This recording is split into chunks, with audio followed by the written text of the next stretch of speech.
Achilles knew that Troy would kill him. He went anyway. The gods offered him two futures. In one, he would live a long and peaceful life. No song would preserve his name. In the other, he would die young in war. His glory would never fade. Achilles chose the second future. But when the moment came, glory failed him. It could not protect the person he loved most. The greatest warrior in Greece became famous not only for strength. He became famous for anger, grief, and the terrible price of being remembered. Achilles was the son of Peleus, a mortal king, and Thetis, a sea goddess. Before their marriage, prophecy surrounded the family. Thetis was destined to bear a son greater than his father. Zeus and Poseidon had once desired her. When they heard the prophecy, they withdrew. Neither god wanted a son powerful enough to overthrow him. Thetis was married to Peleus instead. Their wedding feast helped set the Trojan War in motion. The goddess Eris threw a golden apple among the guests. It was marked for the most beautiful goddess. Hera, Athena, and Aphrodite competed for it. Their dispute eventually reached Paris and Helen. It brought the Greek army into the same fatal story. Achilles grew up under the shadow of mortality. Later traditions say Thetis tried to make him invulnerable.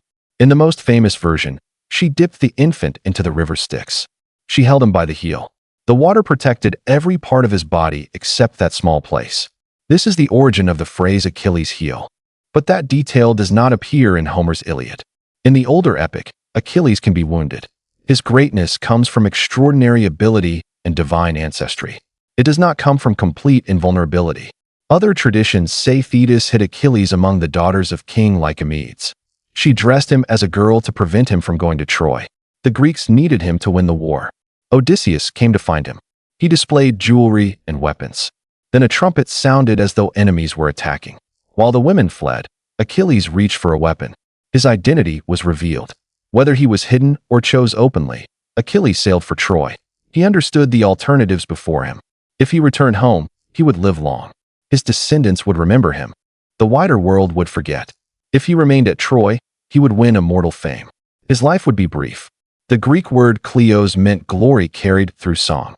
For a hero, it offered a form of survival after death. Achilles chose the song. For 9 years, the Greeks fought outside Troy. Achilles became their most terrifying warrior. Cities fell before him. Trojan soldiers feared his armor. Then a conflict inside the Greek camp changed the war. Agamemnon commanded the Greek forces. He was forced to return a captive woman named Chrysis. Her father was a priest of Apollo. Apollo had sent plague against the Greeks until she was released. Agamemnon agreed, but he demanded compensation. He took Briseis, the captive woman awarded to Achilles. The dispute was not simply romantic jealousy. In the warrior culture of the epic, prizes represented honor and status. By taking Briseis, Agamemnon publicly humiliated Achilles. Achilles almost killed him. Athena appeared and stopped the attack. The warrior withdrew from battle instead. He sat beside his ships. He asked Thetis to make the Greeks suffer without him. The greatest soldier turned his absence into a weapon. Zeus allowed the Trojans to advance. Greek soldiers died. Ships nearly burned. Agamemnon offered gifts and apology. Achilles refused. His anger had grown larger than the original insult. Then Patroclus entered the story's center. Patroclus was Achilles' closest companion. Ancient sources and later interpreters describe their bond in different ways. They may be read as devoted friends, comrades, or lovers. What cannot be doubted is the depth of Achilles' attachment. Patroclus watched the Greek army collapse. He begged Achilles to return. Achilles would not fight, but he allowed Patroclus to wear his armor. The sight of Achilles' armor might frighten the Trojans. Achilles gave a warning. Drive the enemy away from the ships. Then return. Do not pursue them all the way to Troy. Patroclus entered battle. The plan worked. The Trojans believed Achilles had returned. They retreated, but victory carried Patroclus forward. He ignored the limit. He chased the Trojans toward the city. Apollo struck him. The warrior Euphorbus wounded him. Then Hector delivered the final blow. Hector took Achilles' armor from the body. When the news reached Achilles, his anger disappeared into grief. He fell to the ground. He covered himself with dust. His cries reached Thetis beneath the sea. Achilles had wanted the Greeks to understand his value. The lesson had cost Patroclus' life. No victory could repair that exchange. Achilles decided to return to battle. He knew this choice would bring his own death closer. Thetis warned him. If Hector died, Achilles would soon die as well. Achilles accepted the future. He no longer fought for Agamemnon. He fought for Patroclus. The divine blacksmith Hephaestus forged new armor for him. The shield displayed an entire world. It showed cities at peace and war. It showed farming, dancing, marriage, judgment, and the stars. Achilles carried the image of life into a battle driven by death. His return transformed the field. Trojan soldiers fled. Achilles killed without mercy. He filled a river with bodies until even the river god fought against him. At last, he reached Hector. Hector waited outside the walls of Troy.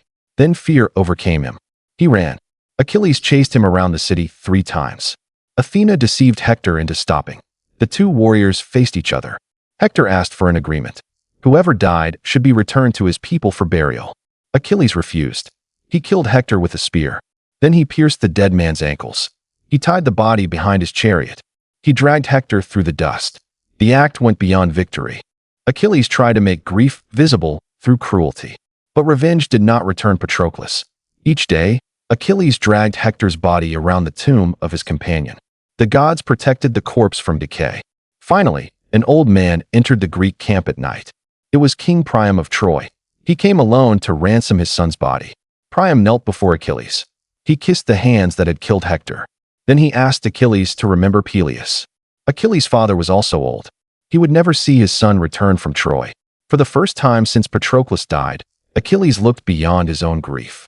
He saw a father carrying the pain that Achilles himself had created. The 2 men wept together. Priam wept for Hector. Achilles wept for Patroclus and Peleus. The greatest scene in the Iliad is not a battle. It is a moment of shared mortality between enemies. Achilles returned Hector's body. He granted the Trojans time for funeral rites. The Iliad ends with Hector's burial. It does not describe Achilles' death. Later traditions complete the story. Paris shoots an arrow. Apollo guides it. In the familiar version, the arrow strikes Achilles' vulnerable heel. The warrior who chose a short life receives the death he expected. But the myth does not allow one easy judgment. Was Achilles foolish to choose glory? If he had gone home, he might have known peace, family, and old age. Patroclus might have survived. Thousands of people would never have heard his name. Instead, Achilles became immortal through memory. We are speaking about him now because he accepted death then. The choice appears to succeed. It also destroys everything that success was meant to honor. Achilles is not admirable because he cannot be harmed. He is compelling because he can. His body can be killed. His pride can be wounded. His love can become unbearable grief. His anger can make him less than human.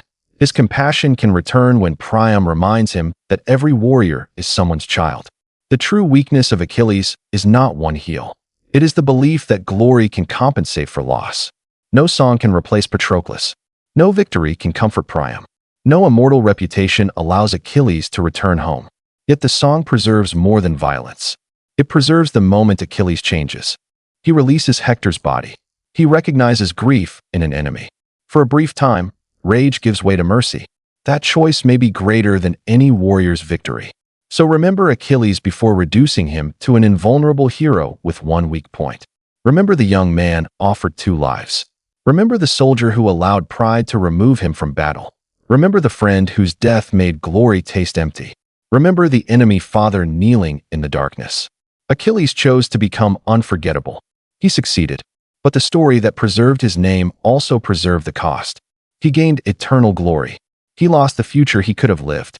At Troy, the strongest man in Greece learned a final truth. No armor can protect a human heart from grief.